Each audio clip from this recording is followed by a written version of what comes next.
What's going on, guys? Hope we're all okay. Well, all the group stages have now been completed. All the games now done of this year's World Cup. We're on to the round of 32. The first game actually kicked off last night. It was South Africa against Canada. Canada winning that game 1-0. Quite a poor game overall, but a last-minute winner from Canada sends them through to the last 16. So I've got a little predictor here, and I thought now's the best time to give you my predictions of who's going to make it through into the round of 16. Every time we have a new stage of the tournament, I'll make sure to give you my predictions. Hopefully a little bit earlier this time, so obviously we've got the one game that I've missed already, but the rest of them yet to kick off, so we'll get all these sorted now. I've accidentally already clicked on the Germany-Paraguay game. I think, again, that's quite an obvious one. I think a lot of people are going to predict Germany to beat Paraguay. I don't think Germany have been entirely convincing so far this World Cup. Obviously beat Curacao 7-1. They beat the Ivory Coast with a last-minute winner, but lost to Ecuador in their last game. And I think that game against Ecuador kind of exposed a few of the vulnerabilities, especially at the back. I don't think defensively Germany are very strong at all. I think out of all the big nations of this year's World Cup, I think Germany have the weakest defence by quite a distance. And I think there's been complaints about England's defence so far being a bit shaky. I agree with that. I think Germany's defence is a lot worse than ours, and I think we need to be lucky that we have the defence that we have, because Germany, although they're pretty good in midfield and nice going forward, at the back, they're really quite shaky, and I think that kind of starts in goal. I don't think Manuel Neuer can really cut it at this level anymore. Should have done better for the winner that Ecuador scored, but either way, you wouldn't think that Paraguay would pose much threat to a Germany side which are still stacked with a lot of talent. So I think I predict Germany to go through in that one. The next one, which actually kicks off as from recording in about 50 minutes, is the Brazil-Japan game. And I think this is one of the games, if not the game, of the round of 32. I think Japan have been really impressive so far, and kind of the way they've kind of approached games. And they seem to be able to run relentlessly and endlessly. And I think when you've got a team like Brazil, who, yes, you've got the talent up front. You know, if you give the ball to a Vinicius Junior and Mateus Cunha, Rafinha was out in the last game. I'm not sure when he's back, if he's back for this game or not. But they've got so much attacking talent that you kind of rely on that. But Brazil's midfield is honking. It is so poor. And that was kind of showed when you play against a better opposition, against Scotland and Haiti. It wasn't really exposed to midfield, but in that opener against Morocco could have been about 4-0 up inside the first half an hour. And that all came from Brazil losing the ball constantly in midfield. Casemiro, and I'm not quite sure who partners him to start. I think there's Bruno Guimaraes, Lucas Paquetá starts, and then Fabinho comes off the bench. You know, it's a slow midfield, and it wasn't working. They were so just kind of disjunct from each other. Nothing was working. I think when you've got a team like Japan that can run and run and run, and you've got an aging midfield in Brazil, I think it could be an interesting matchup, and that could be where the game is won. I just think when you've got players like Vinicius Junior, who showed his quality, scored a few goals already, Mateus Cunha's got himself a few goals, I think at this stage of the tournament, I think this overlying talent that they do have there's so many good players going forward, and defensively they're okay. I do think that plays a big part, and I think Brazil will go through against Japan. Again, another one of the big round of 32 matches, which sees two impressive teams go up against each other, one not making it through. Netherlands versus Morocco. I think the Netherlands go through in this one. I don't think Morocco have been as impressive as they were in the 2022 World Cup. I think they played well in the opener against Brazil. But mainly that first 45 minutes, like I said, they could have been 3 or 4 goals up. And the second half, it kind of felt like we're okay both to get a point. We know if we share points here, we're both guaranteed to get through pretty much. And I didn't think they were too impressive in the other games. Obviously, they only beat Scotland 1-0, and that was from a goal about, I don't know, was it under a minute?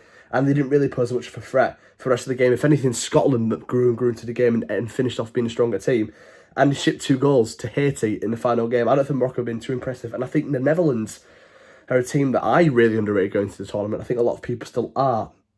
They've scored a lot of goals so far, beat Sweden 5-1. Obviously drew with Japan and then won their final group stage game. I think there's so much talent in the Netherlands squad that kind of, because it's not, and there's no world-class players, I wouldn't say, in the Netherlands squad, but it's so well balanced from what I've seen. Defensively, you've got Van der Ven, you've got Van Dijk, Van Hecker, so you've got 3 really solid Premier League proven centre-halves. You've got Frankie de Jong, Ryan Gravenberch, Daniel Marlon always performs for the national team, so does Cody Gakpo. So they're not outstanding players, but they always do well in international tournaments. And it's working so far for the Netherlands. I think they win this one. It'll be a tight game, but I just, like I said, I haven't been too convinced with Morocco so far. That's an easy one. France obviously win that one. Sweden kicked off with a 5-1 win against Tunisia. Something that was 5-1, pretty sure. But then in the other 2 games, obviously lost 5-1 to the Netherlands and then drew to. I wasn't too convinced by them at all. Sweden really, they've got so much attacking firepower. They've got Alexander Isak and Victor Gyökeres in the same team, and I just don't think they're good enough at all. And France again at the back and in midfield aren't really amazing, but their attack is just unbelievable. It is by far the best attack in this tournament, and you can rely on, if you can start a game for France and you can have Mbappe, Dembele and Elise, arguably them 3 you'd put in the top 5 best players or attackers in the world. The other 2 probably have a Kane and a Lamine Yamal in there, and then you've still got Desiree Doué, Bradley Barcola to come off the bench, Ryan Cherki. Like, those 3 that come off the bench would probably be starters in, I'd say, 95%, if not more, of teams in this tournament. Like, the depth up front is unreal. And when you've got a team like Sweden, who at the back really aren't very good, it's definitely going to prove deadly, and you're going to get punished. This is another one of the games that I think could be really interesting. 2 teams that have been really impressive. I said before the tournament that Norway were my big dark horses. I predicted them, whether it was serious or not, I kind of let's just go for a big hit. I said Norway could make the semi-finals. I don't think they'll be far away. I think they'll get through this game against the Ivory Coast. Ivory Coast were impressive overall in the group stages. They have their winger, Diomande, the wonder kid for RB Leipzig. He's their main man. Nicolas Pepe scored a few goals so far as well. So they've got some good players, but I just think when you have someone like Haaland, who is the best finisher in world football, he is. In the box, he's the most deadly man in world football. If Norway can win the ball on, Ivory Coast are attacking and Norway can win, and you just play a ball over the top, and Haaland, you see it in games, and you can watch this game, it'll be the same. Haaland, as soon as they win the ball in that kind of passover, in playing a turnover, Haaland gets his head down and he runs. And he's expecting someone to find him. It happens at City, and it's happened a few times in Norway. If you play a ball over the top and Haaland finds it and runs onto it, it is so hard to stop him. And I think, unfortunately, when a lot of these teams that I pointed out that are kind of not in the top 10 nations, your Morocco's, I know they are in FIFA World Rankings, but would you really put them in there? Your Japan's, the Ivory Coast, they have some nice players going forward, but defensively, they're not going to cut it. Certain Mbappe, a Daniel Marlon, a Vinicius Jr., an Erling Haaland are going to punish you. And I think that'll be the case, unfortunately, here. I think I'm really impressed by the Ivory Coast. I've been more impressed by Norway. I think, obviously, they played their B team against France and lost that one, but in the other 2 games, I thought they were miles better than their opposition. On to Mexico versus Ecuador. I think this could be an interesting game.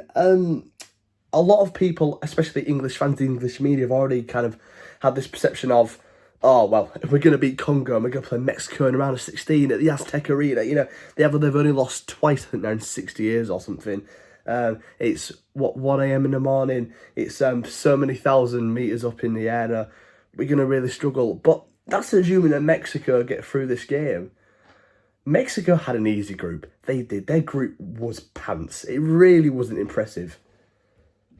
I think Ecuador beat Mexico. I think, like I said, they were so unlucky in the opener against the Ivory Coast that they hit the bar twice in the first half, and the second half kind of just fell off a little bit. Got held to a 0-0 draw by Curacao. I think that was the disappointing one. And then with a far better team against Germany in the final game and got through, I think Ecuador win that game. I don't think Mexico are impressive at all. That one's pretty easy. If we don't manage to beat Congo on Wednesday, there's something wrong in that. And no disrespect to Congo, they've done really well. See, they beat Uzbekistan in the last game. They held Portugal to a draw. But oh my God, if we can't beat Congo, I think there'll be potential places to slip up in the game. You saw against Ghana, especially when we drew 0-0, that if you kind of sit back, we struggle to break it down. Panama, we managed to find a way, and I think those games are a case of once you find that goal, the floodgates open. The other team has to try something different to try count. Especially now we're in knockout football. If the Congo sit back and we go 1-0 up, they're going to have to come out because they have to then score to have a chance of going through. So I think that's a game where if it stays 0-0, 60, 70 minutes, it gets nervy. I still think we beat them, especially if it goes to extra time penalties. We'll have enough quality and we'll be a fitter team to beat them over, especially 120 minutes. But we get an early goal there, that could be a high scoring game. And it would face a matchup against Ecuador, which I think will be much tougher than Mexico. I don't care if Mexico City. I think Ecuador will be a far tougher game.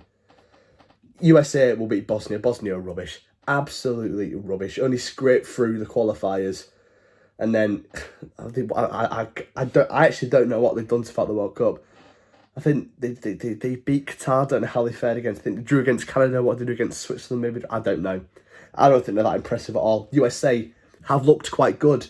And they've got a few players. They've got Florian Bell and Pulisic. They've got some nice players.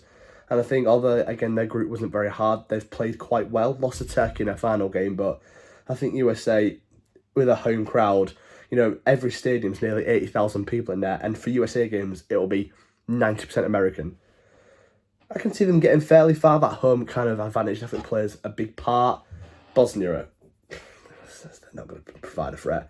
This is another interesting matchup. Belgium against Senegal. Both teams in the past, in recent years, have done well. Obviously, Belgium, you look at that squad in 2018, they came third. Was quite nice. Now they kind of have a few of the same players. I think they're an aging squad with not a lot of quality. I think one of their better players is Leandro Trossard. I think Trossard's a good player, right? But if you want to be a serious top nation, Leandro Trossard and Lukaku can't be two of your men starting kind of football. Come on. And Senegal, who I thought were really good at the last World Cup, I haven't been very impressive so far. However, I think Senegal are better than Belgium overall. And I think in games like this, nerves play a part. But I think quality will just kind of prevail. And I think Senegal have much more quality than Belgium. When it comes to man, 11 versus 11, I think Senegal have enough to take on Belgium and beat them in a knockout setting. Portugal, Croatia. I think Portugal win it again. I haven't been too impressed by Portugal. They drew to Colombia. Should have lost. They were Colombia was so unlucky not to win that game. Davinson Sanchez was about a toe offside, which is bloody ridiculous. Came second in their group in the end, Portugal. Obviously drew to Congo and beat Uzbekistan 5-0, but that's not very impressive. I mean, no offence to Uzbekistan, but they're not a great nation, are they? One of them, was it the first World Cup maybe ever? So you'd expect them to put a team like Portugal to put a few past them. But, if a team like Portugal, when you have a player like Bruno Fernandes, who just broke the assist record in the Premier League, and he's done nothing so far as Fernandes, if you can't get a tune out of him, we ain't going to get very far. I don't think Croatia are very impressive, to be fair. They've got an aging team. They've done okay. Obviously lost to England, then picked up 2 wins. But I don't think Croatia are really anything to shout about. I think there'll be an exit there. Spain will beat Austria. Austria are great. And these bottom 4 here, haven't Argentina got it lucky? I mean, come on. I mean, that is unbelievable. Argentina, realistically, are going to get through this bracket of the next couple of games. The first time they can play a team of a similar quality, and England or France or Spain, is in the semi-finals, because this is their bracket. If they beat Cape Verde, I think they play the winner of Australia, Egypt, and then whoever wins the games out of Switzerland, Algeria, Colombia and Ghana facing the quarterfinals. Oh my God, they have been let off big time. Argentina will win that. Switzerland will win that. Algeria, I don't think, are really very good. I think Colombia will beat Ghana. I don't think Ghana are that impressive. And Australia and Egypt will be a closer game than the other 3. Sorry, I've disregarded if you're a fan of any, if you're supporting any of these nations here. I just think these bottom 4 games here, this kind of little bracket at the bottom, is so boring. It just is. It's really, really boring. And I think it's obvious that Argentina are going to make it through to the semi-finals out of these teams. It's going to happen. Let's be so for real. I don't think Argentina are actually, across as a whole, are actually very good. They've just got Lionel Messi, who's scored 6 goals already. Even though he's played in the MLS, let's be so for real, he's still one of the best players in the world. And he just finds ways to win games every single time. Albeit his goal against, was it Jordan in the final game? I mean, what the hell was the goalkeeper doing? But yeah, when you got someone like I've said about Norway with Haaland and Mbappe for France, Kane, I think, and Bellingham for England, when you've got someone of such high quality who can win your games in knockout football, it just works. I think Australia beat Egypt. Hello, the Telegraph being cheeky. Well, I ain't paying for that. Anyway, just start looking at that. This is what I then have predicted for the round of 16. I predicted it to be a matchup of Germany versus France, Canada versus the Netherlands, Brazil, Norway, Ecuador, England, Portugal, Spain, USA, Senegal, Argentina, Australia, Switzerland versus Colombia. And the Telegraph are trying to make me go on some sort of free trial. I don't want to do that. Sorry, Telegraph. But I will hopefully be back unless they try and make me pay next time I want to go for the round of 16 predictions. I'll try use the Telegraph again because I think it's quite an aesthetic setting. But yeah, I think that's what will end up being the round of 16. You've got some really tasty games. Like I said, Germany kind of got to put their ideas up a little bit if they want to go far. I don't think they're good enough defensively. And against France, that could be a tonking. It really could. That Germany defence isn't good. And you've got Elise, Mbappe, Barcola, Doué, Dembele. That could be a 3 or 4-0 job. It absolutely could be. Canada, Netherlands. Like I said, Netherlands, I think, are really underrated. They could get through there. That'll get them to a quarter-final. I think that'll put them against France. That'd obviously be quite tricky.